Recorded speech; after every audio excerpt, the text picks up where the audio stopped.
Hear that? Welcome back. That's me opening a can of controversy. Because that's what this episode's going to be. Boy, That doesn't look like a can of controversy to me. Shut up.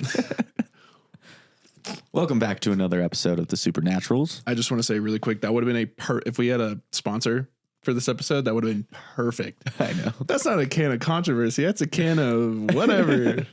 See what we can do for you? Yeah. We can make it fun. Anyway. And give good ad reads. Mm-hmm. Yeah, absolutely. Once again, welcome back to another episode. That's Cal. I'm Jake. We're your hosts today and always. Yeah, absolutely. I do want to say to give a little more depth to that controversy comment. This is in fact going to be, I mean, if you read the title, which I hope you did. If you don't read the title, yeah, maybe not. That might be better. You probably do. Yeah, and I do want to say, like, you probably know, if you've been listening, then we went through Amityville, we went through the Conjuring movies, and so it's only right that we actually go through the real lives of Ed and Lorraine Warren. I would say throughout the last two episodes, the names Ed and Lorraine Warren have definitely popped up a few times. And so, yeah, I mean, if you're not familiar with them, then, we're going to tell you about them. And I know there's a massive controversy on whether they were, real heroes or if they were, con people that took advantage of families, I guess pain and stuff. And so, we're going to find out, but yeah, I'm really interested to hear all the research that goes behind this. I know a little bit about them, and I have my own opinions about them. Yeah. But one thing that I want to make clear right now going in, I kind of believe that they were there for good. And that reasoning is only due to the movies and giving them light. Exactly. Right? Yeah. The movies make it feel as if they are really good people trying to do the best they can and help these families, right? Yeah. They're like the perfect couple. Right, exactly. And And they have a great love connection, a great love story, Mm-hmm. They tell it numerous times throughout the series. And, they have a daughter that they care about a lot and try to protect and all that. And yeah, I'm curious to see like the other side. Yeah, so today we are going to take a look at both sides of the coin. I'm going to be saying that a lot because it is true. I mean, there are two sides to this coin. And well, of course, unfortunately, it's not something, it really kind of is rooted on what you believe. I know there's certain facts about them that we'll go over, and it's definitely, it stains their goody two-shoes reputation a little bit, but a lot of the other stuff is kind of just hearsay, whether it's from them or whether it's from the people that they've helped. Or it's kind of interesting. It's like none of us were there, so it's kind of hard to really decide, I guess, if they were actually doing what they said they were doing, or right, if they were just trying to make a quick buck. So yeah, my one thought before we get started here is, I get the concept making a quick buck, but you would think over and over again that maybe spreading the word of mouth basically about them would catch up to them eventually. But it seemed like most of the time everyone kind of believed in their work. Well, there was a lot of skepticism and from outsiders, right? Yeah. But they weren't getting help. Again, that's another thing we're going to talk about though, with this kind of subject matter where it's not scientifically proven that this is even a thing. It's true. You're bound to have people who look at that and say, I mean, they kind of nailed that kind of aspect in The Conjuring too, right? Yeah. I mean, it started with Amityville, and then it went to kind of them on the talk show, and and they didn't even help because they didn't have enough evidence that it was like exactly external paranormal, right? Yeah. It was just a faked video is what they called it and showed. And, you had that one skeptic lady that was trying to tear them down completely. Yeah. So there is a lot of that. I think, again, The Conjuring 2 did nail that pretty well. But they, I mean, well, we'll just get into it. But first, let's, we'll have these tangents because I do nail all this stuff. So I did some very extensive research on this. I really wanted to kind of spark this discussion with not only Jake, but with everybody else, because it is, again, like I said, it's kind of like an unsolved mystery in a way. You're not 100% sure what the truth is and what it's not. I mean, there are definitely, again, some factual things, but you have to look at the flip side where if demons and stuff like that do exist, then they could have been helping people, me. So it is, it's an interesting thing. So I want you to recap the first 2 episodes in this little trilogy for us. Just what was Amityville about? Yeah. Well, Amityville, if you don't remember, we talked about a family that was murdered by their son. Ronald DeFeo. Yep. Mm-hmm. And he killed everybody, blew them away in his house. Jesus. Well, we're getting into it, aren't we? Yeah. He shot his brothers and sister. He shot his mom and dad. And then he just went to work the next day. Yeah. Didn't he have a care in the world? Didn't even think twice about it. Mm-hmm. So, yeah, that was Amityville. And well, remember, he also said that he eventually he got to the point of where he said that the devil was with him at that point. And that is why he did the things that he did. But then he also changed his story like numerous 80 different times and continued to do so till he died. Exactly. In prison.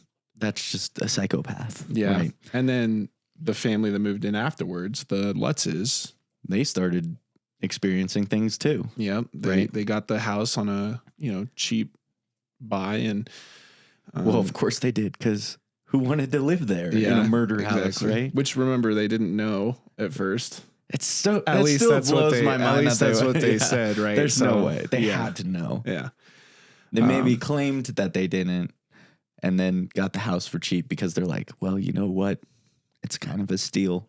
Yeah. So Amityville kind of put the Warrens, in the public eye, right?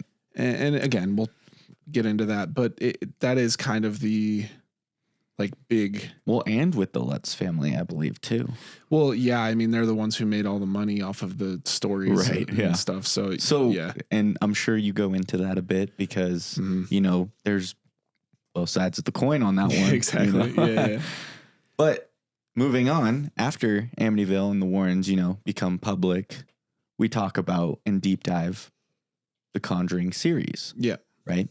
And we talk about all the movies, The Conjuring 1, 2, The Nun 1, 2, Conjuring 3. I didn't do them in order. That's fine. And the Annabelle series, Annabelle 1, 2, and 3. And the Curse of La Llorona, which I still wholeheartedly believe is a part of the Conjuring universe. It was marketed as such. You can't just say it's not. So, we deep dive those. We tell you all about them, our favorite things. Yeah. What we liked, all that fun stuff, and how great the acting and cinematography was. Mm-hmm. Specifically the child acting. Yeah. For me, at least. Well, I think that's something cool is that, regardless of what the Warrens did in real life or didn't do or whatever, we do have a film series based on true events of their life in a way. And obviously they're extremely dramatized, but 100%. It's cool how a lot of this stuff is, it's based on the real families. They use the real names. They do all that kind of stuff. And they always show the pictures, and sometimes even at the end of the movies, the audio, that shit's kind of crazy. It is cool. Yeah. So, if the audio was even available, we could even throw it in the episodes too. Yeah, I know that. I was actually thinking that. I think that'd be pretty cool. So maybe we'll do that. So start it with that. Yeah. For this episode though, we're gonna go through the Warrens' real life, or lives, I guess I should say, and then some of the cases I want to, kind of kind of look at and just examine, the real kind of facts of the cases and stuff. And yeah. I have a quick question. Yes. Through your research, was there any mention, when Ed plays Elvis in The Conjuring 2? Yes. Does he actually do that in real life? Does he have any wholesome moments in those? Ed? Yeah. So I'm going to go ahead and give a little bit of a spoiler here. Ed was actually an asshole. So they made him nice in the movies. Well, and there's a reason why. We'll get into that. I'm excited. Let's just dive be in. ready. Lorraine, I watched a bunch of videos, interviews and things like that. And I'll be honest with you, she seemed like a very genuinely sweet lady. Like she seemed like a very sweet lady. Down to earth. There was one time I remember, I can't remember what, it was something for the first Conjuring movie. And there was a little interview where she was talking to the interviewer about like, I think they were like, yeah, we're twinning because they were in like stripes, like shirts and stuff. And I was like, stripes. I literally go, oh, like I audibly awed because it was so like such a cute old lady thing. You know what I mean? Yes. I don't know. Cool. Yeah. Well, sorry, I just had to if take you're excited like I am and you don't know, or maybe you do know, let's jump right in. Grab your drinks. Turn the lights down. Grab a can of controversy. I will say before this starts, we're going to form our own opinions based on the research that... Based on factual evidence. Yeah. Kind of just how we're feeling. And, if you guys disagree with us, which I'm sure you will, some maybe, I mean, I don't know. It's so interesting. I was on Reddit. And it's just so vastly different. There are people who are like, they're calling for they're so great and all this. And then there's other people who are like, The Conjuring, like helped to like cement these assholes as like good people when they were actually like bad people. And it's so crazy. That could be the case. It could be. But one huge side note here, the Conjuring universe is super cool. It is. Yeah. I guess that's something we can all agree on is that regardless of whether this is real or whether we agree on this, a lot of great movies and productions came from it. Yeah. Regardless of if it was overly fabricated with, lies about the Warren family. Yeah. I still enjoy the films. It's still pretty cool that we got like an MCU style like a horror universe. Right. That's pretty sick. I mean, come on. Put aside the actual Warren family, right? The movies are good. Look, I don't think we have to really say, because knowing me, every time I say something in this, I'm going to be like, now hang on, like, remember, but no, I mean, this is it's kind of the way it is. It's our opinions. It's just like you guys can have your opinions. And the only difference is that, we're doing this on this and not Reddit. I mean, if you guys are so passionate, start up a podcast and, maybe we'll house it under SPN Productions. Exactly. If you do, and it's horror or true crime or really related to horror in general, join us at SPN Productions. Yeah, let us know. There's going to be links in the description. Basically, shoot us your idea and or demo of the podcast. Yeah, or short film or whatever. But yeah, if you want to disagree with us, by all means, go ahead. Just try to be kind of nice about it because we respect other people's opinions. Just respect ours. Thank you. Cool beans. Now, I know back to the show. I do know some of you are not going to be able to contain your anger or your frustration. And to that, I will have to say cheers. Or, you can turn off our show. Yeah, you could just not watch us. Like if you really don't agree. Or whatever, if you don't agree, you could leave. just turn this episode off and skip it, and we'll see you next week. Yeah, because it's like this is just an opinionated kind of episode. We're just gonna give facts. We're gonna, and then look, I'm doing it already. You know what? fuck your opinion. I don't care. We're gonna say what we're gonna say. Say what you need to say. Remember that song? Yeah. Say what you need to say. Anyway, so yeah, if you're not familiar with the Warrens, again, from what we've already discussed and stuff, here's kind of all that you need to know. So the Warrens were a couple that made headlines with their paranormal investigations. They were known as demonologists, which is kind of interesting. It's a fun game too. Yeah, I guess, huh? That is a game. It A is. little PC game. It's scary as hell. All right. Sorry, I'm trying to get comfy. So You're the couple faced plenty of criticism in their careers, but at the end of the day, the two continued doing what they were doing until they died. Now, the reason we are talking about them today is because the entire Conjuring universe is based off of them and the cases that they handled in real life. Now, we understand a lot of people have strong opinions on them, as we said before, and we are aware that this episode may get a little heated, especially in the comment section. What we want to do here is look at the life of these people, some of the cases they handled. Obviously, me being more of a believer than Jake, this could be a good balance. So if you do agree with anything, I can't believe I put this in here. When you do agree with anything that we say or the opinions that we have, let us know in the comments below. And I actually say, let's be civil and have a conversation. Sorry. Anyway. No, honestly, if you don't agree with me, just tear down Cal. Yeah, just come for me, I guess. Easy target. Anyway. No, I'm just kidding. Let's be nice. Because calling us idiots and dingleberries or whatever else you can think of in your head doesn't really push the point that you're trying to make. In fact, it makes you look kind of dumb. Two idiots in lawn chairs. Yes, we're talking to you, guy. Yeah. Jake really has an issue with that comment. I honestly thought it was hilarious. Jake wants to put that on a t-shirt. You try carrying all this camera equipment up It's a true. fucking giant ass Yeah, hill. you guys just saw in the Bigfoot episode, you guys just saw like where we were and we're like just the episode that we filmed. But to get up on that hill at night in the cold, it was like raining and shit. Dude, with like heavy ass equipment on our backs. We didn't really have flashlights. We were trying. Oh my God. Nah, we definitely worked for that episode. That's for damn sure. So yeah, I'm a little pissed. All right, let's jump into it, everybody. Let's go. The beginnings. Born in Connecticut, both Ed and Lorraine became interested in the paranormal at a very young age. Ed was raised in a house that he believed was haunted. He claimed that he would often see doors opening and closing on their own. He also saw strange lights forming inside his house as well as noises with no explanation. Lorraine, on the other hand, was a clairvoyant, which, if you are unaware, is essentially the psychic ability to see things in the future, as well as the blurred line between the living and the dead. Is that similar to a medium? I think so. Or is it kind of different? And people will get pissed if they say, no, a clairvoyant's different than a medium. So You know I will say it's definitely going to be that, because the mystic side of the internet is quite harsh.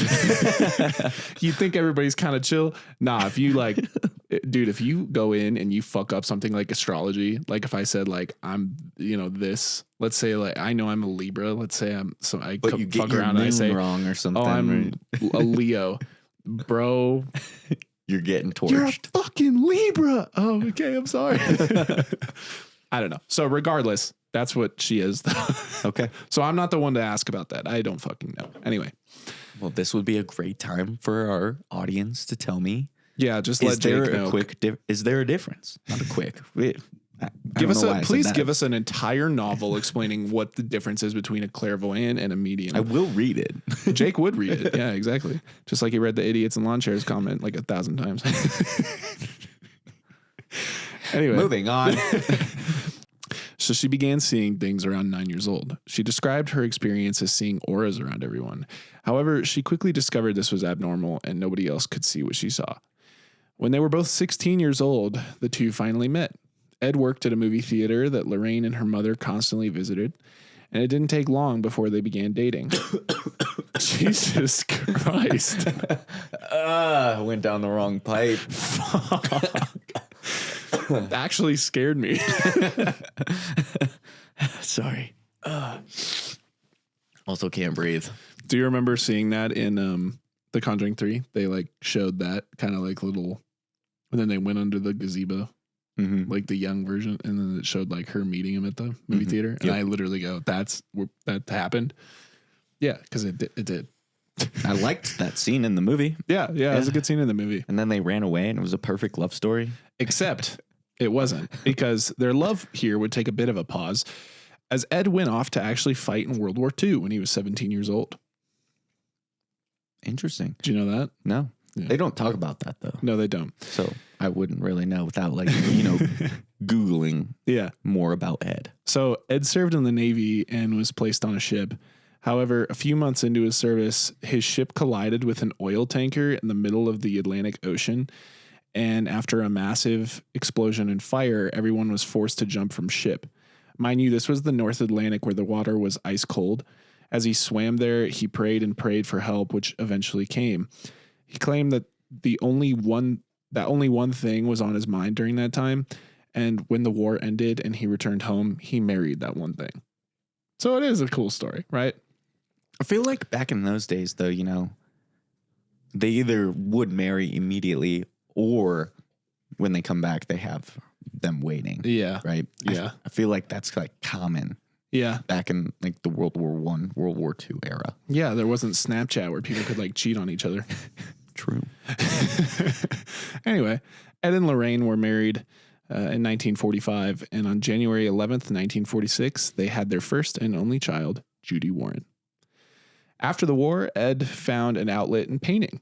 In fact, he was quite good at it too. So you might be wondering, how did they get into paranormal investigating? Well, Ed's painting actually had a lot to do with that. The Warrens always talked about helping people with their paranormal problems, but they never really acted on it until they began a process that would gain them entry into these haunted homes. For starters, they would research a house that felt like it called to them, mostly Lorraine, one that had a paranormal sense about it. They would drive to the home where Ed would then paint a picture of the home, and then he would give it to Lorraine. She would knock on the door, hand the owners the painting, which allowed her to come inside. She then would talk to the owners in a neighborly fashion and gradually get to the point of, are you experiencing anything paranormal? And that is how they began their careers. Interesting.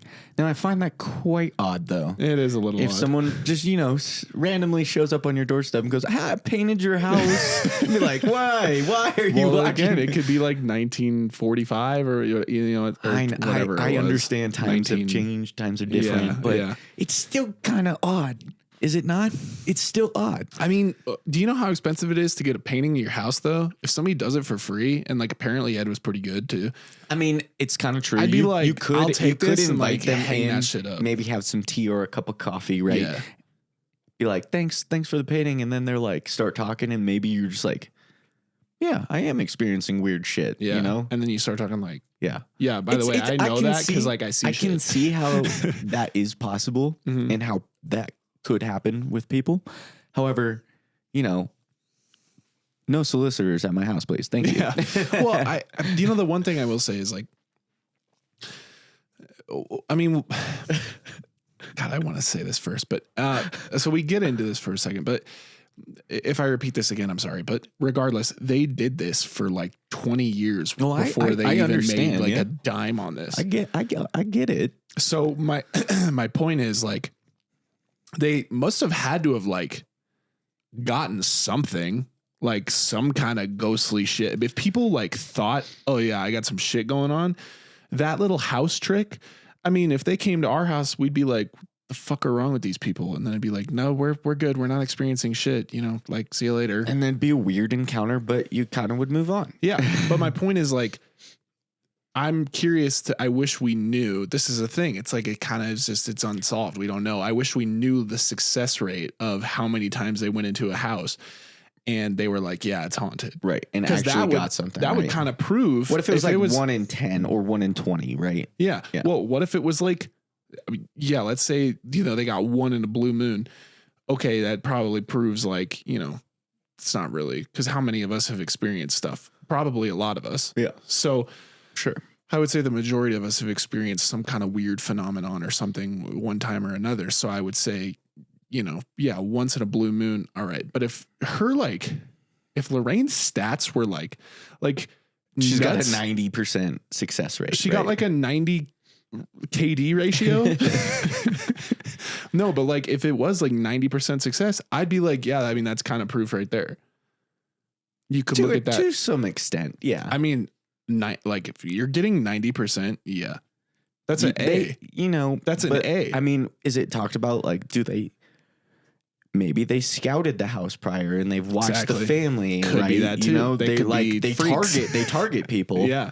And Could be. And then your success rate is really high because So- you're going after people that you've been watching over and over again. Exactly. That's, again, the flip side of the coin. Yeah. One side of it is like, okay, I that's have to actually look kind at of both sick. sides. You have to play devil's advocate. You have 'cause to. You can't just be like, No. they're saints. That's okay. And again, that's what's wrong with like society today. And yeah, I'm going here. You get one opinion and you like believe it and you don't accept any other opinion. Right. And then it's like, it's just, you're so close minded. Like, dude, we are so close minded as a society right now. I hear you. Now Yeah. here's my point. Exactly. So no, what we're doing is we are going to play devil's advocate. We're going to look at both sides of this coin and we're going to go, all right, I understand this. let's see, and hearing from both sides. Then at the end of the episode, we'll decide which one we kind of lean towards. Yep. Cool. Cool. Cool. You guys cool? Okay. Anyway, the Supernaturals. Now housed under SPN Productions. I had a joke there and then I lost it. So it was kind of random. Anyway, when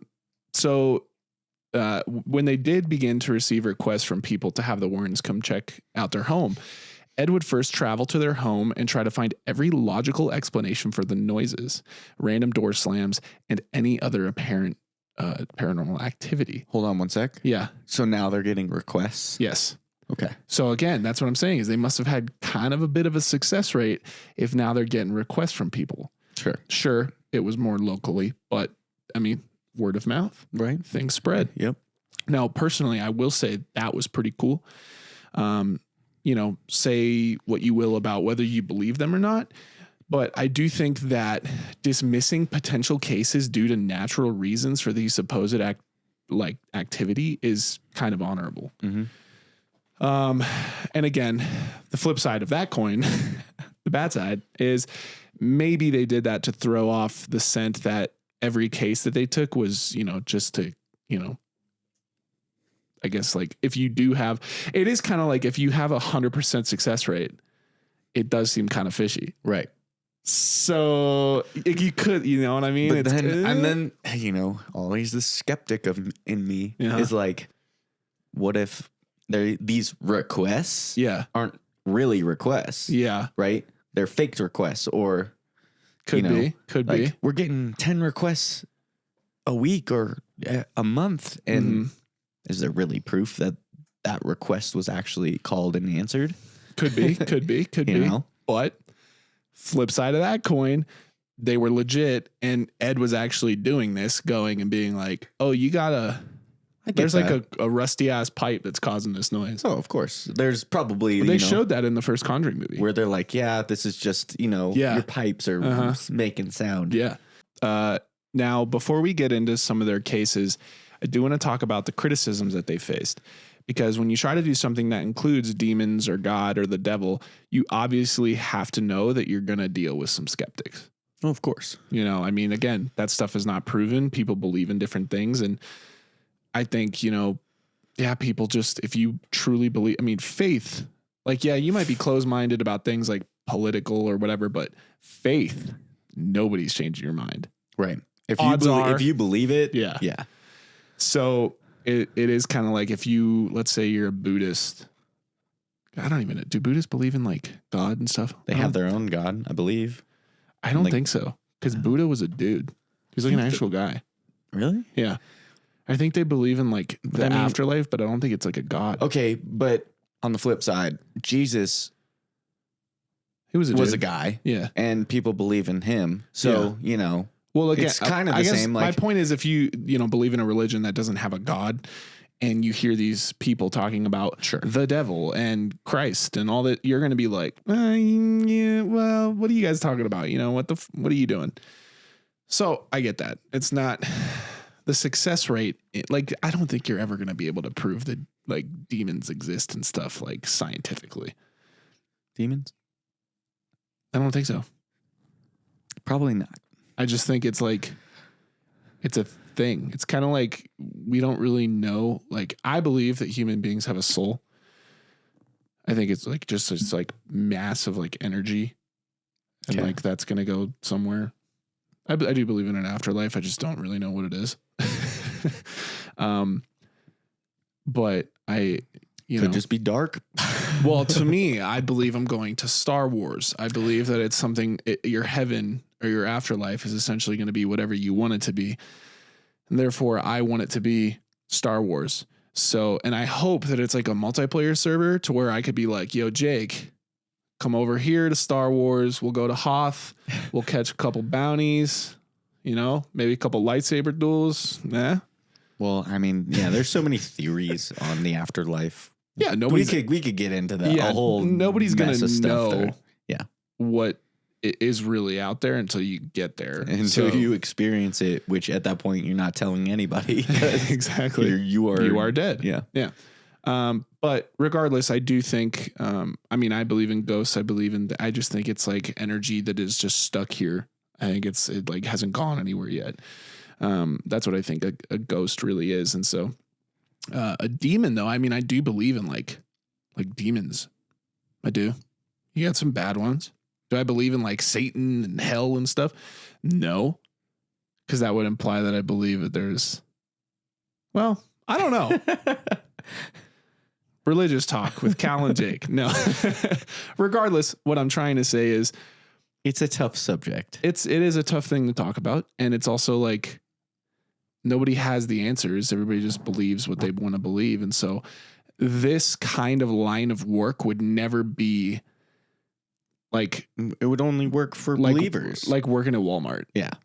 You're not going to be like hiring demonologists like every, right. Like I can't major in demonology, I don't think, unless I go to a...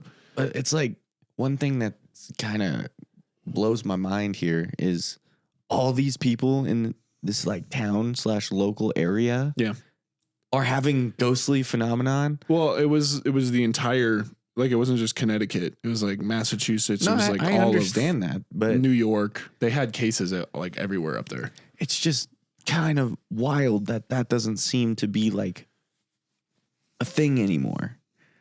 Well, no, we brought this up in the one episode. Nobody cares. That's true. I mean, there's serial killers out there still. Yeah. And yet people don't even know it's happening. It's true. We've pretty much confirmed that aliens exist, and yet nobody cares. Well, it's because the media is showing you things that are irrelevant to these bigger things happening. Well, it's all politics. Yeah. I mean, that's all it is. It's all politics. I actually believe people. There's no news to like see everything other than politics. No, it's all like it's weird, man. Yeah. I mean, I don't know. It's interesting. It's interesting for sure. So I know politics is important, and like these issues are important, but I mean, so is a serial killer. So is a serial killer. So is an alien. That person. Where's it? We got aliens, dude. I want to know like so much more about that. Yeah. Anyway, so let's talk about the controversy. So flashing forward all the way to 1997, the Connecticut Post reporters Steve Novella and Perry DeAngelis interviewed the Warrens. And while they found the couple to be extremely pleasant people, they found their claims of demons and the beyond to be hard to believe. They stated in their article that the Warrens were, quote, at best, as tellers of meaningless ghost stories, at worst, dangerous frauds, end quote. While the Warrens never charged to help people with their investigative paranormal expertise, that fact alone didn't convince Steve and Perry. They required evidence, and so they took the $13 tour of the Warrens' haunted artifact museum that is in the back of their house. Mm-hmm. If you aren't familiar with what we're talking about, the Conjuring movies always featured a room inside Ed and Lorraine's home, one room that featured hundreds of supposed haunted artifacts. It was always a cool room to see in the movies. However, in real life, that room is a museum that Lorraine ran until her death. Now, the room that still stands with the rest of their home is run by her son-in-law and is now currently off limits. So no tours for you, Jake. Bummer. But Steve and Perry took the tour and even got more than the normal tourists get. In fact, Ed and Lorraine offered every bit of evidence that they had, from footage to audio recordings and everything in between. But unfortunately, Stephen Perry remained unconvinced, saying, quote, "They have tons of fish stories about the evidence that got away. They are not doing a good scientific investigation. They have a predetermined conclusion which they adhere to, literally and religiously," end quote. After the article was released, Lorraine went out and said that Stephen Perry don't base anything on a god, and that is why they do not believe. Thoughts? I can understand that. Yeah. If you don't believe, then how are we going to change your mind and prove it to you, right? It's the same thing. It's this whole story has a completely different like mindset to it if you lean one way or the other. Yeah. 100%. Depending on your beliefs, this story either looks really good or really bad. If you don't believe, you're going to be skeptic because you're like, that shit doesn't exist. Yeah. So Steve responded to Lorraine and said, quote, "It takes work to do a solid critical thinking to actually employ your intellectual faculties and come to a conclusion that actually reflects reality. That's what scientists do every day, and that's what skeptics advocate," end quote. So if you have any prior knowledge on the Warrens, you may have heard that they were con men, that they used this idea that they were paranormal investigators for the sake of money. However, I have done my own research, and while people claim that they've lied and cheated all for money's sakes, I can't really believe that. Because of how long ago they started, right? Well, to me, it seemed as though that they were two very nice people who really did care about other people. And real or not, I do think that they truly believed in what they said. We brought it up earlier, but they never did these investigations for money. They would try to find a natural reason for people's supposed hauntings. And the big dagger for me is that they didn't make a cent off of this for 20 years. And it's like, if you're not making a cent for that long, then you're not good con men. Exactly. Right? Exactly. You can't be. And, you would be trying to get money off at the beginning, right? Yeah. And it's like they were out here helping others. In their mind, I believe that they were helping others, and that, they received money off of licensing their stories, writing novels and having lectures, which, they taught people about their expertise and their experience. But if this was all fake, again, I still truly think that they believed what they were saying. If you watch the interviews from the couple, they seem like very honest and sweet people, especially Lorraine. Sure, their lack of evidence is concerning, but Lorraine said it best. She looked at the evidence with the belief of God in her mind, and Steve and Perry didn't. And obviously, believing in a higher power does make you see the world differently.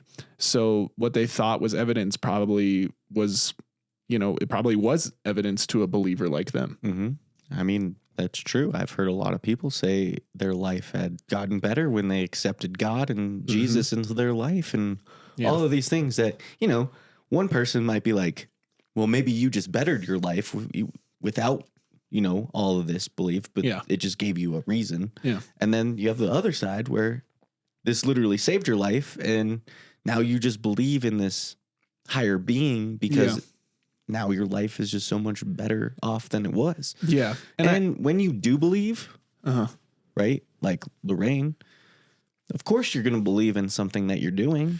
Well, so that's another thing too, is another reason why I truly believe that they believed what they were doing is a lot of people who say that they were con men and stuff, they do try to say, no, they were just really good actors. They were really good.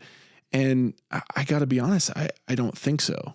I really don't, because so they said like they were con men, and they used the example of like Amityville, where maybe they, like kind of over exaggerated. But again, I think that if they over exaggerated, it looks like what they thought because they had that higher belief, like they had that belief. And so to them, that looks like, the evidence of like, oh, there's something crazy happening here. And then, maybe the other people are like, what are you, this is not. So then they say, oh no, they over exaggerated because they don't believe. Right.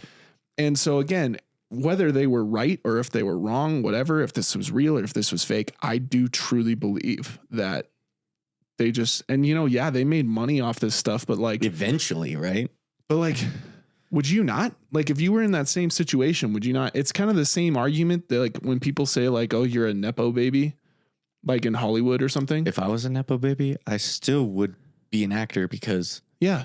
or at least to give it a good shot, right? What did Jack, or is his name Jack Quaid? Yeah. He was like, yeah, I'm a Nepo baby. Anyway. But he's also good at it. Well, I know, but what I'm saying is, like, if you have, some people are At least born give with it an attempt. Some people are born with like zero connections to anything, and you have to work a lot harder. That's just a fact. Unless you're truly blessed with a gift of like singing or just really you still talented. have to, if you don't have connections, you have to start from scratch. 100%. Now, if you have the talent, that's cool. But like, some people don't have that. They don't have the connections. They don't have whatever. You're given a hand when you're born. Mm-hmm. And it's up to you to decide what to do with that hand. You might have to work harder than other people, but like, you can still make something great out of it. I guarantee you, like, anybody who, like, literally anybody, if you were born into something like a Nepo baby or whatever, how would you not just take the connections? I feel like everybody would take those connections and be 100%. Like, they'd take advantage of that. Well, of course. How do you not? You'd be stupid not to. Exactly. That's my point. You would. And so the people who complain about that kind of stuff, I just feel like, you were just dealt a better hand. Yeah, I don't know. So you still got to work with it, right? I do think that, again, I mean, everybody who met the Warrens, I didn't find one single piece. Now, again, if you guys have one, let me know. But I could not find a single piece where people said that Ed and Lorraine were shitty people. They said they were really nice people. But again, even Steve and Perry both thought that they believed in what they were saying. Mm-hmm. Now, they did bring up the idea of con men, but they said that would be the worst. Like, at their worst, they're dangerous con men. But at their best, they didn't even give them the credit of they're heroes in this kind of thing. They gave them they're just saying stupid ghost stories. Yeah, they're telling a story. So even them, they were kind of closed-minded in what they believed and stuff. And that's what I'm saying is, like, it's a tough thing, man. Because it's like, yeah. Because I'm trying to be open-minded and be like, okay, if I truly believed in the sense of what they believed, I could see how they were just genuinely trying to help people with a gift that they thought they had. Yeah. And using that gift to better other people's lives. Exactly. Right? Yeah. That's a good quality in somebody. Yeah. And yeah, you make money on it because, I mean, hey, why would you not? Well, I mean, it's just like entertainment right now, right? You look at NBA players or NFL players, right? They make a shit ton of money. Yeah. And what are they doing? They're providing happiness, sometimes sadness, but like they're providing huge entertainment in people's lives. Uh-huh. Right? Yeah. Usually for the bettering someone's life. Yeah. Right? Yeah. Like our NFL teams. Yeah. Days that hurt more than others, specific Sundays. But, no, I get it though. Yeah. But when they win, like that makes your day, right? Yeah. And you're happy and, it's something to do. Like, going back to the point and kind of circling here, if the Warrens were doing that for people using their gift, that's a cool thing. If that were the case. Right? Yeah. And I mean, I don't have an issue with the fact that they eventually, licensed their stories and got paid for it and stuff. I mean, no, it's fine. Again, everybody else, I mean, if you are good at something and you take advantage of, getting paid for that and providing for your family. I mean, I think everybody would, if you have this idea that, again, like if you said it yourself, you're stupid to not kind of capitalize on the momentum, right? And I think you can say that I would say that they probably earned it with 100%. 20 years of not taking a cent. Here's and then all here's of a sudden, something I'll back it with in that sense. We talk about Terrifier. Yeah. Right? He started from nothing. Yeah. Had an idea, a vision. Yeah. Worked hard for it. And now it's making a fuck ton of money. Exactly. Do you not just take that money? Yeah. Right? Exactly. That's like the whole point. Yeah. You work hard at something and these people are bettering their lives. Yeah. They're offered an opportunity to, make a little bit of money. Yeah. Why turn that down? Exactly. Yes, you can be like, maybe give it to, a charity this one time or something, along the lines. But like, if it helps you better your life and you're bettering other people's life, I have no problem with you taking a little bit of money. Exactly. As long as you're not stealing people's money. Yeah. Right? But that's what people were saying is because if you don't believe, then they believe that Ed and Lorraine were going into the home and basically gaslighting these people into thinking that they had ghosts. Right. And then they would like take their money. They'd be like, no, this isn't a weird pipe. This is like some weird shit going on. Yeah. Yeah. I can also see that. But like, that's the other side of the coin. The one biggest argument here that I'm kind of having a tough time with right now is 20 years before they saw money. The 20 years thing. Right? Yeah. 20 years. 20 years. You're terrible conman if you are trying to steal people's money in that time frame. Like, that's why I believe that they exactly what it. I believe, regardless of whether it was real or if it was fake, I believe that they believed what they were doing was right. And what's quite unfortunate on this side right now, like the believer side, is they did this for a long time and they had to deal with all the hate constantly. People being skeptic all the time. Yep. They were like modern day hate comments, basically. It's exactly that. Yeah. And yeah, that would blow. I mean, at least they had each other and their family, you know.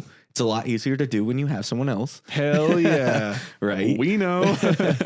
And yeah, I don't know. That's kind of my 2 cents on the matter at this moment in the story. Okay. And again, you know, just like Ed and Lorraine and just like everybody else who takes advantage of, you know, certain things like that. You can take advantage of, you know, being seen in front of a vastly growing audience if you submit your creative idea to SPN Productions. Right. Sorry, I thought I'd plug us for a second. No, I think, again, that's just to reiterate that whole thing. We do really want to see your guys' projects and stuff, and we would love to house it. We're basically we want to be a hub we want to give you guys the chance to be seen by other people and kind of be in this little horror community, because that's what we are. We're a community. So, yes. Anyway, back to it. And back to the episode. So, Steve, you know, good old guy, good old reporter, good old Steve skeptic. Rogers. It's not Steve Rogers. Steve Rogers. You're not Steve Rogers. Was that a good Harrison Ford? I don't know. Anyway, so Steve came out a few years later and spoke about his article that he released. He said, quote, "The Warrens claim to have specific evidence of ghosts, which sounds like a testable claim into which we can sink our investigative teeth into.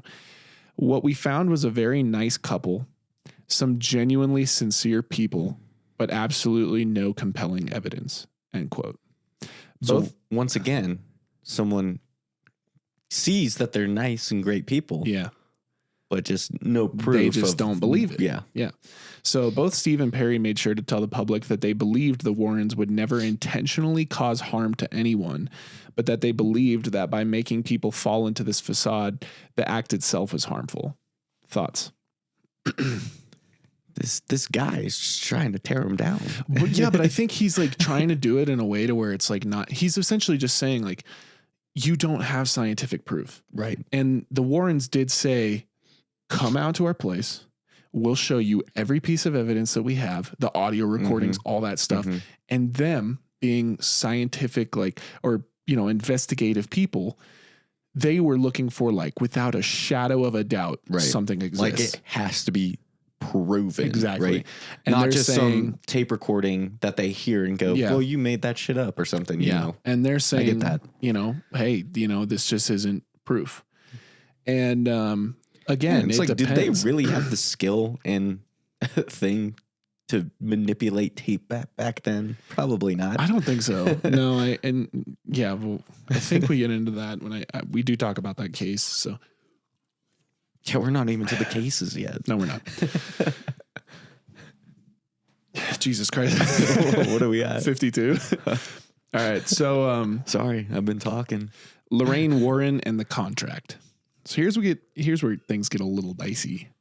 And I mean, I'm going to be real. This does kind of change things. So before the Conjuring movie came out in 2013, which Lorraine Warren actually made a brief cameo appearance in, she had to sign a contract for Warner Brothers to license her stories.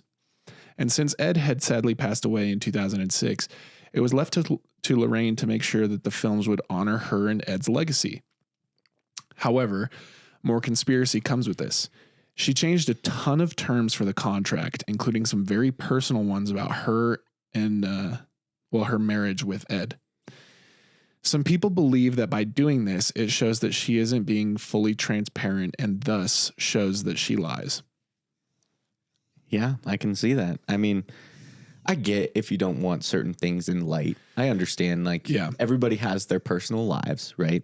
Well, the contract itself pretty much just kind of showed that, like, but they needed to be shown as like a perfect couple. If you truly have nothing to hide, then you should just let it out. But you could also, if she, I mean, what I'm about to say is it's not great. So, she's a liar. She didn't want that to come out. Yeah. What I'm about to say. And then she also didn't want the whole movie series to be based on like the skepticism and basically making them like seem like they were con men. And so her changes to the contract were all about saying like, oh, this really did happen. You can show like the skeptics, but you need to show that we did this. Mm-hmm. And, I mean, I can't fault her for that, because if you truly believed in what you were doing and you want to show that, and you're like towards the end of your life, you don't want your legacy and like the people who are left to like kind of hold your legacy. Mm-hmm. They don't want to be the ones, like if a op-ed piece or like a movie came out and like, let's say The Conjuring was instead a complete, like, it was supposed to like slander the Warren name and stuff, right, that could have been a thing. So now it's in contract and, mm-hmm. They're both gone. So now it's officially like it's in, it's cemented.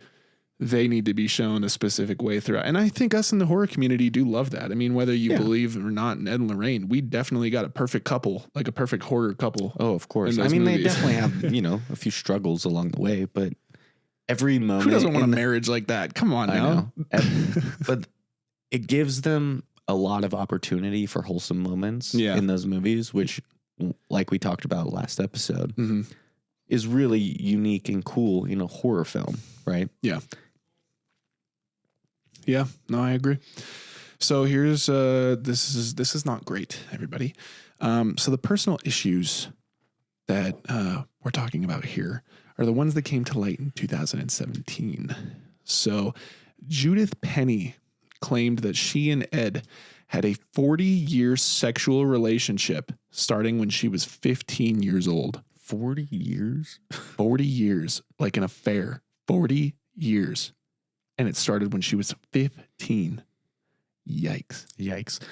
Lorraine had to know. She did. Yeah. So, according to Penny, she apparently became pregnant, and Lorraine actually persuaded her to have an abortion because the child would cause a public scandal that would ruin the Warrens' business.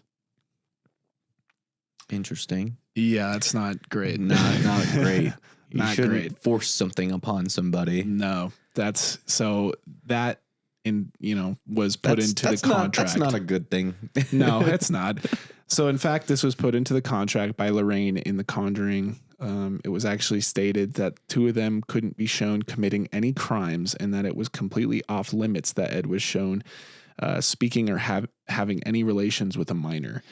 The fact that was in the contract is pretty telling that it was a truth. Mm-hmm. So what are your thoughts on that? I mean, I understand why you don't want that in the light. I get it. Yeah. But also, here on the flip side, right? If you're hiding that because you don't want it to ruin your business, mm-hmm. that's pretty weird. Yeah. So that's kind of like ideal. Okay, are you actually these sweet people that you maybe put to face? Yeah. Right? But then again, it's like everybody does have issues. Maybe Ed's an asshole for sure for doing that. Maybe Lorraine's still very pure. That's right? what I was going to say. And she's just like, fuck, Ed, what are you doing? Well, I don't think she'd say fuck, but yeah. You know what I mean, right? Yeah. She's like, gosh darn, Ed. Yeah. What are you doing? Yeah. I think, I think we and can. He's like, I'm so sorry. And she's like, we'll just put it to rest. I'm sorry. I don't think you're sorry if you're hooking up with somebody else for 40 years and you're, you have a marriage. I'm sorry. Maybe they were upside down pineapple people. I don't know. I don't think so. I just, so I will say that does dampen, kind of they're losing some credibility right now. Yeah. But again, that also doesn't have anything to do with the ghosts and shit. No, but they were worried about it ruining their business. Yeah. Maybe just do it yourself and leave Ed behind. Yeah, but like, I don't know. That's interesting. It's hard to like say what was going through Lorraine's head when, you know, she knew all this stuff. We're not in her shoes. No, we don't know. Yeah, we don't know what happened. I haven't been cheated on for 40 years. So. God, that sucks, dude. So I wanted to say that the Conjuring movies make Ed and Lorraine seem like the perfect couple. Mm-hmm. People that, you know, want to believe that that was how the couple acted in real life. But unfortunately, due to what I just said, that doesn't sound like it was the case. So this definitely puts a damper on earlier thoughts. A little bit, you know. Yeah.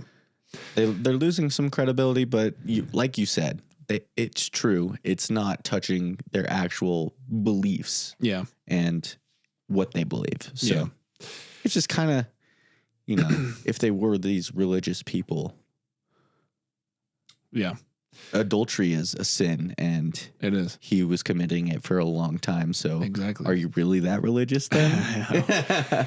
So for this episode, I did want to dive into a few different platforms. I watched 2 separate documentaries, one showing the Warrens in good lighting and another showing them in bad lighting.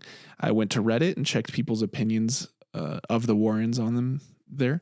I went to YouTube and watched multiple videos, interviews, and everything in between. And honestly, my findings are kind of whack. Okay. Let me ask you one thing. Yeah. How credible were the documentaries? Like, were they just like put on by somebody, like a person, or was it like no? It was like a thing backed by like production and stuff. One of them was the true story of the Conjuring, and then another one was like literally titled The Warrens. Okay, I was just curious. Or it was like Ed and Lorraine Warren or something like that. Discrediting your research or anything. No, I'm just curious. I wanted like, to look at who actually produced it. You know, I wanted to look at different. I guess I didn't look that deep. I just wanted to look at different kind of takes on. Well, you got to get both sides. Yeah, right? Yeah, exactly. So, my findings included people calling the Warrens charlatans, liars, and cheaters. But then I found the flip side of that coin, and people believe that they helped in many ways that others couldn't. But even in the videos and documentaries that I watched, where they were showing the couple in a bad light, the only thing I could really find was that the Ed Warren affair. Really? So let me ask you this. Yeah. If all these outsiders are skeptic and calling them liars and all this, yeah, what are the actual families that they've helped saying? So that's something else that we were about to talk about. Great question, Shakes. I know. Yeah, that was a good question. So, certain families have come out and said that the Warrens exaggerated their claims. Mm-hmm. The Lutz family actually being one of them. And, you know, that's kind of interesting how like the Lutz family said that when they were the ones who capitalized on the haunting. They kind of did of all of it. Yeah. So I don't know. Maybe they were pissed that Ed and Lorraine got big from that too. I don't know. Or maybe somewhere in like some contract they got more money and they were a little, you know, salty about it. Yeah, I don't know, dude. But regardless, there have been a few. I would say there's been a few cases that I've seen where the families have come out and said, yeah, that was exaggerated. Mm-hmm. Ed and Lorraine have no idea what they're talking about, whatever. I do know there was one case where Ed could have sworn that there was like something going on, and they had a carpenter come in and they did find something like a rusty pipe or something like that. Interesting. And then they like fixed it and then there was nothing else. So there's been stuff like that. Have they turned down people before too? Yes. Yeah. Yes. And I'm not talking just for pipes. I'm talking like they just like, maybe there might have been something else going on. They're just like, can't take this case because we don't know. I haven't seen that. Okay. But like I have seen the regular like pipe things. Yeah. I understand like, yeah, that's a pipe. Don't worry about it. No, you know? They were kind of like if they believed there was a ghost in there, they would like stay and help. Okay. Because, you know, at least in the Conjuring 2, right? Yeah. There's no evidence that there was anything there and there was a lot of fakingness and it was just like, okay. They still left. Yeah. And that made them feel like they needed to go back, right? Yeah. And they did eventually. But I was just curious if that was like ever really true. No, I didn't find anything like that where, you know, there wasn't enough evidence or something and they had to leave. I know the Catholic Church actually backed Ed Warren And I actually thought, I mean, despite, all the shit that happened with the Catholic Church, I mean, they're not the best people, but a church is like It's pretty credible. like an official thing, right? Yeah. It's I kind mean, of if like, you have the backing of the church, it means you're probably doing something, right? right? So, I mean, I don't know. Maybe they, Or the church is in on it too. yeah, I don't know. They're just trying to make money too. Maybe. Maybe, but regardless, I do think, I mean, again, the flip side of that coin, if you're getting backed by the church, it's pretty, there's credibility pretty sick there. thing. Yeah. So certain people they've helped have come out and said that the Warrens' claims were exaggerated, as I said, but others have come out and said that they do speak the truth. Some of those family members have actually come out, and called them pioneers and said like they're heroes and stuff. And then others have come out and called them frauds. Do you see a pattern? The truth lies in what you believe. In my opinion, I think that, there's no evidence that 100% proves that Ed and Lorraine are frauds. There's also unless none someone's that proves, levitating. yeah, but there's also none that 100% proves that they were not. And as I said before, from what I've seen and from what I've researched and stuff, it looked like they genuinely believed in what they were saying. I think that instead of looking at the paranormal stuff in a bad light, we just need to look at Ed's alleged affair, because that is some bad shit for sure. But as the paranormal stuff goes, I think it's just whatever you want to believe. Sure, they weren't the loving couple that we see in the Conjuring movies, but again, I think that it all comes down to perception. I mean, we see it all the time. If there's a shit ton of positive reviews on something, people look at the one bad review and they go, ooh, like, no shit. Yeah, if there's 5 ratings, right? Yeah. 4 of the 5 are 5 stars. Yeah. And then you have 1 star. You're looking at the 1 star and going, interesting. Yeah. Do I actually trust this product now or not, right? Exactly. The bad stuff always sounds more interesting than the good stuff. So I don't know. I mean, it's because when people write bad reviews, they go all out. Yeah, it's true. It's true. They're mean about it and stuff. And that's just more, I guess, entertaining than the good stuff. So just go on Yelp for a little bit. Yeah. I will say that, I think that this is just kind of, it depends on whether you believe in ghosts or not. I think it is worth mentioning, again, like I said, that Ed was the only demonologist that was recognized by the Catholic Church. And, yeah, I think, they have their fair share of problems, the church for sure. But when it comes down to like ghost stuff, they don't really play around. And again, if you don't believe that God exists or ghosts exist, you look at that fact of what I just said and you go, who cares? But if you are Catholic and you look at that and you go, damn, Ed Warren was recognized by the church. Like, what? That's crazy. You see my point? So anyway, believe them or not, I will say they have some pretty frightening stories, and I think we're going to go ahead and dive into some of those. So, let's take a break, everybody, from, typing in the comments and calling Jake and I idiots, and let's get spooky. Stop being the keyboard warrior we know you are. No, I'm actually anxious to see what you guys think here, and I hope there is a conversation and stuff like that, because again, it's all what you believe. It is. It's an interest. It's like Santa Claus. You believe in Santa Claus, Christmas is like such a magical thing, but when you don't, it's kind of like, yeah, it's cool, it's fun, but it's not, it loses that magic, and anyway, the Perron family. So if this sounds familiar at all, that's because this is the case of what the very first Conjuring film was based on. The story goes a little something like this.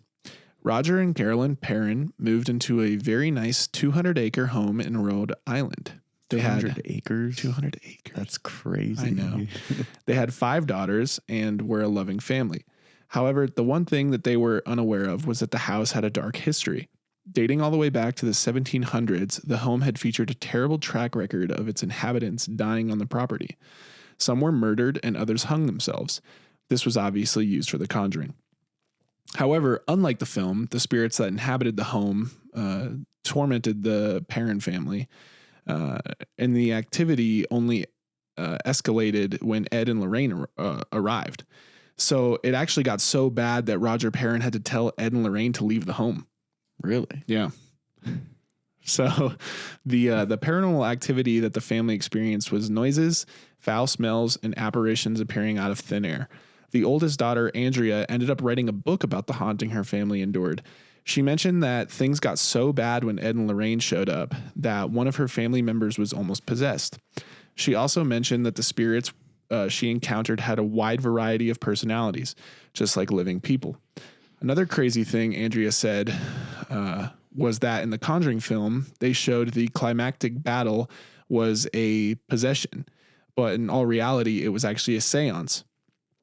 So Andrea recalled being present for it, and she said she heard her mom speaking a language not from this world before being thrown across the room in a chair.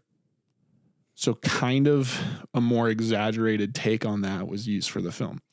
But the final thing that I found that was worth mentioning was of what I said earlier. She mentions that she knows how this sort of thing sounds, and without evidence, she can't prove it. But she believed that she had a story to tell, and so she told it. And it would be up to the listener to determine whether it was true or if it wasn't. Interesting. It's kind of bad when my first thought goes to, she wrote this book to get a lot of readers, which kind of sounds like shit, but like you think about it. You gotta kind of, you can't be dull in your story. You'll get no book sellings. Yeah. Right. Yeah. But I also think, why would she just lie about it? Well, you can say she'd lie about it because of the clicks and maybe to capitalize on the Conjuring movie that was coming out and stuff. But I will say the flip side of that coin is she had a story to tell. She thought people would be interested. And so she told it. I mean, yeah, firsthand. And that's the thing is if we went out to like a place, like we did a podcast episode or something in like an abandoned building and we turn the cameras off and we try going to bed, but we wake up and there's some crazy paranormal shit happening. Like it's full on Conjuring. Like we're getting thrown around. Like my big ass is getting thrown and shit. Yeah. We would like try to tell people and people would be like, I don't believe you. I don't believe you. Yeah. So it is like, it's just what you believe. Yeah. It's really up to a person listening or reading or like just hearing the story, right? Yeah, it's interesting. So now let's move on to the Enfield poltergeist. This case is what happened, or it was what the Conjuring 2 was based on. And in 1977 in Enfield, England, Peggy Hodgson, a single mother of 4 children, experienced paranormal activity. When she wanted to make sure she wasn't going crazy, she called police, neighbors, friends, etc., all over to her home, and they all saw what she saw. Heavy furniture moving on its own, objects being thrown across the house. Not only that, but both Janet and Margaret, 2 of Peggy's children, were photographed levitating off the ground. Those photos are real. Is that the one that looks like she's jumping? Yes. That photo? Yes. And they mentioned that because that was the skepticism. And now, me personally, I don't believe that. I mean, they 100% just jumped off a bed. That's what it looks like. Yeah. Well, their knees are bent like in a jumping position. Yeah, and that's what they talk about in the movie. But so it wasn't until a year later that Ed and Lorraine were contacted. However, apparently the Warrens' visit was quite short. And according to one of the other investigators there, Ed was excited as he believed he could make money off of the haunting. Again, Ed might not have been the best of people, but he believed he could make money off of the haunting, which kind of backs up my earlier point that they believed what they were saying was true, which I do agree. It's like, I don't know. It is. And again, that guy probably was like, it's a bit weird. Like he's like really looking forward to like, getting money off of this. But at the same time, like, I don't know. That's fishy. But Ed also showed to be like a scumbag. No, 100%. 100%. I don't fucking know, man. I still think that they believed in what they were doing. I really do. I mean, you're not going to just stop believing, right? No, but regardless, the Warrens actually didn't do too much at the Enfield home. And the other investigators discovered that the 2 girls, Janet and Margaret, were actually trying to fake certain things about the haunting, which was also depicted in the movie. They witnessed Janet hiding a tape recorder and banging a broom on the ceiling. But while they knew certain parts of the haunting were faked, there were some that everyone involved believed were real. This includes the potential possession of Janet, who is caught on audio for her voice changing into a deep and groggy style voice, who took the persona of Bill. That recording is online, and it's pretty wild, to say the least. If that girl faked it, she should have been a voice actress. So I don't know if we can put it, up here or something, the recording, or maybe at the end of the episode or whatever. But yeah, we'll see if we can find it, and we'll throw it in here. Yeah. So anyway, there's that one. Ed and Lorraine didn't really do too much in that one. So it's unfortunate because that's like the best Conjuring movie. One of the best. All right. So the final case that we're going to look at is called the South End Werewolf. I chose the most bizarre one that I could find. So sure, we could talk about Annabelle or maybe the Arnie Johnson and the Devil Made Me Do It case, but no. I do like that one. I saw a case about a goddamn werewolf and I said, yeah, we're doing that. Ooh. So this was another English haunting in Essex, to be exact, and it featured a man named William Ramsey. Ramsey was an ordinary man, and he was actually a carpenter. But this ordinary man had a darker side. In fact, it was age 9 when he said that he felt his first transformation. According to him, he believed he was possessed, but the demon made him take the form of a werewolf. He described the experience as this. He was outside, playing as you do when you're 9 years old, but suddenly he felt a cold chill, grew incredibly angry, and smelled something terrible. He then went and pulled a fence out of the ground, then gnawed on the wire. It's kind of weird. Yeah. So this was Ramsey's only episode until later in adulthood. But after it started happening quite regularly, he had no choice but to contact the Warrens for help. He described his episodes now, saying his hands curled into claws, his teeth would bar, and his growl would have a foamy, animalistic sound to it. The Wardens decided to fly Ramsey out to Connecticut, where they all went to the Warrens' church. There, they and specialist Bishop Robert McKenna performed an exorcism ridding Ramsey of his curse. And he claimed that he was fine. Interesting. Yeah. They flew him out there, though, to do an exorcism. Yeah, that's cool on their part. With the guy. But it's like, what suppressed it then for so many years? I don't know. And then just all of a sudden in your adulthood, it comes back. I don't know. Who knows? Some crazy shit, though. If that was real, crazy. If it wasn't, that dude's got issues. Yeah. Way too many issues. Yeah. All right. Interesting. That's a unique one. Yeah, that's why I picked it. I was like, I kind of know all the other ones. I'm like, this one's kind of cool. Yeah. All right. Well, as we wind down this 3-episode arc, I think there's a lot that we can think about. Were Ed and Lorraine good people? I honestly don't know. I didn't know them. However, it does seem like Ed was a gross cheater, and that's not fun. Obviously, you can look at all this and think, there's no way in hell these two idiots on this podcast are actually buying any of this bullshit, right? And you'd be right. We aren't. But we are going to look at the flip side of the coin and think, can you imagine if all this shit was real? Like, imagine how you would feel if you just took down a demon that was haunting a family, but you got 0 credit. That is something worth thinking about, in my opinion. Oh, 100%. But only they will know. Exactly. So whatever the case may be, both of the Warrens are gone now, and the 4th and supposed final film in the Conjuring franchise comes out this year. And even though Ed and Lorraine weren't the best of people in reality, we still have a perfect version of them on screen, and that is Patrick Wilson and Vera Farmiga. And for that, we can respect it. Exactly. So regardless of what you think, in real life, let's just enjoy what we get on screen. Of course. And it's truly up to what you believe. Mm-hmm. That's kind of what it boils down to. Well, just don't be a shitty person. Yeah. Yeah. Right. Just, I'll say, don't, cheat on your wife, your loving wife, for 40 years with a minor. Yeah. That's not it. Ed needed some Chris Hansen in his life. He needed to look to the Bible more. Nah, it's a quite interesting story about them. Yeah, It's nice to be able to dove deeper into their lives. Yeah. Doesn't change how I feel about the movies. Yeah, But it shouldn't. It's I don't kind think of it. Yeah, it's just like, you watch the movies and you know it's fictional. Yeah, I mean no, that's the 100%. story itself. It's based on a true story because it is. I mean, it's based on a true story. Now, how much of it actually happened is probably about 5%. But you're right. It's a story. It's a story. It's a movie. Yeah. It's supposed to just freak you out a little bit. It does. I don't know.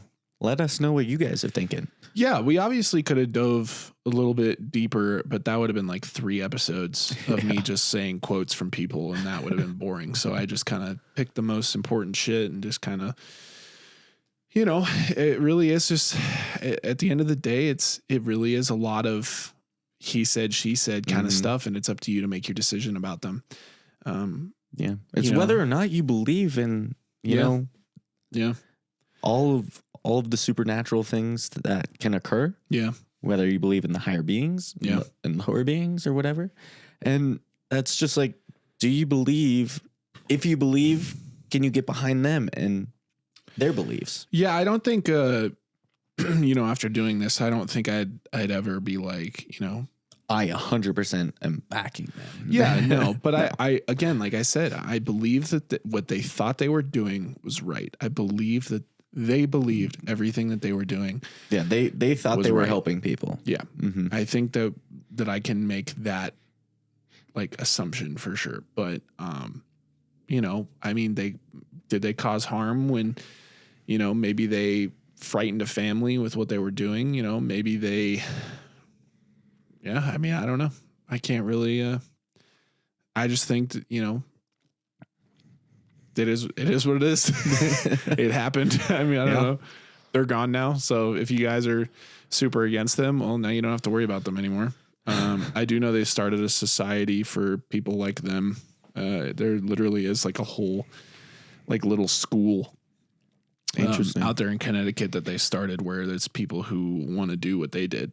And to your earlier point of why don't we hear about this anymore? You can if you just look it up. Yeah, maybe we do. Maybe I'm looking in the wrong places. Well, I mean, or just looking at all. Yeah, exactly. Right. Yeah, it's interesting, man. It's in a world of like TikTok and all this stuff. Yeah, you would think you would see something though, right? You think you would. Yeah. But again, I mean, I don't know. It's like all this other news that's not politics and these like societal issues. It's just kind of getting bogged down by everything else. So, I mean. Yeah, and plus, like, things nowadays are a lot easier to fake, too. That is another thing. Yeah, I would agree. I think, like, if we heard a little freaky... I think the reason why I like that sound of Janet from the Enfield poltergeist case, I think it's creepy as hell because you're like, holy shit, that can't... Well, yeah, because you can't fake that. Now you can. Now anybody could just maybe could have faked it, but it's definitely a lot harder because everybody else. No, because everybody else was talking. If you go back and listen to the thing, there's people talking. If you were going to distort her voice and only her voice, you would have had to record only her, not the whole room, and then like splice them together. Yeah, or something. It would have taken way too much effort back then on like an 8-track tape. That's what I'm saying. And then when you get the police involved, and they're even like, there's some crazy shit over there. I mean, like, they. Faked some stuff, but I don't know. It's so weird. It's just a lot easier to do nowadays. And I can see that how people can believe that. Yeah. It is quite crazy. And we'll see if we can link it in the episode. Yeah. Anywho. All right, guys. Well, I know it's been long. It's been a crazy arc. It is over, but it's not over. It's just the beginning of what? Our season. Oh, I was like, the arc is done. What are you talking about? No, yeah. So yeah, hope you guys enjoyed the little Conjuring arc, and we'll be back with our regular one-off episodes here soon. So exactly. So stay tuned, be ready, and lock the fuck in. Lock in, everybody. If you guys agree with what we're saying. Or don't. let us know down below. If you have any projects that you would like to submit to SPN Productions and have under our umbrella, or if you just want to learn more, website and everything is linked down below. Yep. And we are looking forward to seeing those ideas. Yes. It would be really cool if we got some. Yeah, we got some big plans for the end of the year. I'm just gonna throw this out there. If we get enough short films, we do want to get everybody, all those creators and stuff together to do a little film festival at the end of the year. I think that would be really fun. Everybody would have a little Q&A. They'd be able to show their film in front of a bunch of people. You could fly out. Fly out to Denver. Drinks. I've been looking for an excuse to get Chick-fil-A to cater. That's not a sponsorship. I just really like Chick-fil-A. And I've been trying to, I literally was thinking about setting up two of my friends to like fight each other, like box each other. And I was going to get Chick-fil-A to cater. I've just been looking for an excuse to have Chick-fil-A catering. So why not this? Why not this? So if that's of any interest to you guys, if you want to show off your little short horror film projects, let us know down below. Yeah, and we're looking forward to it and what's to come. Yeah. All right. Cool. So, thanks again for tuning in and listening and viewing and all of the above. Don't forget, we got our Patreon still. We got a few bonus episodes on the way. A couple other things. Our UFO video is still out there. So check that out if you want. Oh, yeah. My dad's UFO video is still on there. Yep. So check that out. And our socials will also be linked. So if you're not following, drop a follow. Yep. We appreciate it. And we'll see you next week. Flick Fridays are still happening. So if you want to have a short horror movie reviews, we do have those TikTok, Instagram, things like that. So yes. All right. Cool beans. Time to sign off. All right. We'll see you guys around the graveyard. And we'll see you back here next week for another episode. Bye. Thanks for listening to this chilling episode of The Supernaturals. For your protection, make sure to like and subscribe on your favorite podcast platform. And stay tuned for the next episode.